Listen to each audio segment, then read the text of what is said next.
Hello and welcome once again to Qatar 2022, day 5 of the Doha Daily, coming to you on another day that was a historic one for Asian football. Following on from Saudi Arabia's victory yesterday over Argentina, we've just witnessed Japan come from a goal down to defeat Germany 2-1 at the Khalifa Stadium. Another massive result.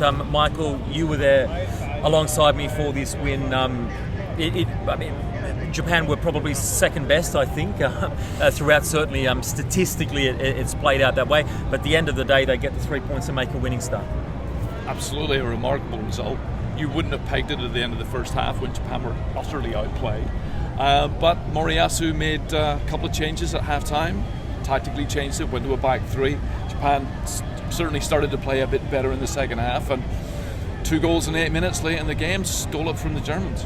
And we saw the scenes inside the stadium. The whole squad was racing down to celebrate with Takuma Asano, who did get the second goal. Ritsu Doan got the first. And you could see, I was going to say, it was almost celebrating like they won the World Cup. They did win at the World Cup, but not win the World Cup. The fans were going crazy as well. So what does this mean for Japan, and where does it put them in the group? We saw Spain absolutely romp over Costa Rica 7-0 in the other game. So Japan, you would think, are 1 foot inside progression through to the knockout stage. You'd think so. Look, we have to put this in the context as well of Japan's history at the World Cup. This is probably, in fact maybe not even probably, this is Japan's best result ever at a World Cup, beating a nation that's won the World Cup on 4 occasions. So it's a remarkable result.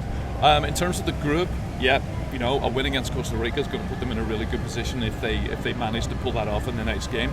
But who knows? Germany, Spain, they've got to face off. There's still everything to play for in this group.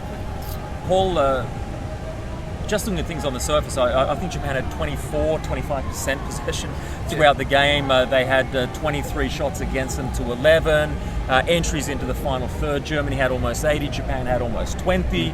I don't know the XG yet, but I can imagine it's probably approaching historic numbers. So this was, in many ways, a smash and grab from Japan. Was it a deserved result for Japan for you? If you win a game, you win a game. Doesn't matter whether it's deserved or not at a World Cup. I think perhaps maybe only you might disagree with that, but I think anyone who's walking around here with a Japan top on tonight probably don't really care about that stuff. They were certainly outplayed. That first half was a pretty average performance from Japan, and we all probably had our worst thoughts at halftime. I go, here we go, this is not going to look good. Germany looked like they could rack up almost a cricket score at one point, but as Michael said, Moriyasu made some changes at halftime, and as that second half wore on, I got the sense probably around about just after the hour mark that Japan are just starting to play back into this. They weren't necessarily creating chances, but they were getting on the ball a little bit more and starting to assert themselves a little bit more into the game, and they got that first goal. And I did think to myself at the time, go on and win it now. Don't now just sit back and be happy with just that 1 point. Go on and win it. And it may not have been a visually spectacular performance from Japan, but they got the result. That's all they'll care about. And for me now, that they were to get out of the group, they had to get something from Germany or Spain. We've got to win against Germany now. They'll go into Costa Rica as favourites in red-hot form.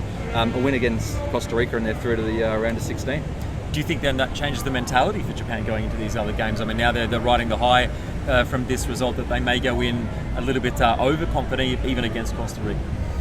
I don't know if they'll necessarily go in overconfident. They were always going to go in as favourites against Costa Rica, I think, anyway, and they got hammered tonight. So now you have to question how the Costa Ricans are going to be after a 7-0 loss as well. They're going to be demoralised as well. So I think it's all set up. Japan, you often see it, you get a great result and then you lose the one you're expected to win. So you don't want to count your chickens yet. We don't want to be back here in a few days' time with egg on our face. But they're in a really good position now to get out of the group.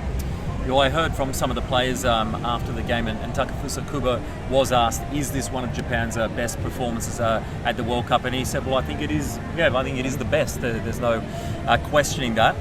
Certainly that was the case from the Japanese fans as well. They were partying very much inside the stadium. They've been partying right throughout Doha, and I suspect that will go on long into the night as well. And we actually caught up with a couple of them to get their thoughts on just what this result means for Japanese football.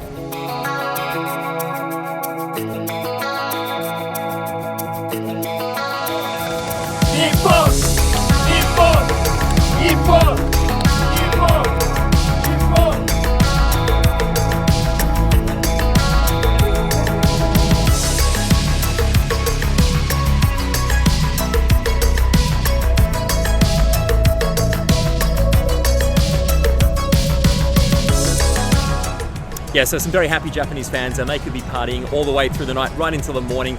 Some very beautiful and spectacular sunrises and sunsets that we'll see a little bit later here in Qatar. And we just wanted to say that, once again, our coverage is brought to you by SMC, and we thank them very much for helping us be able to bring the World Cup to you.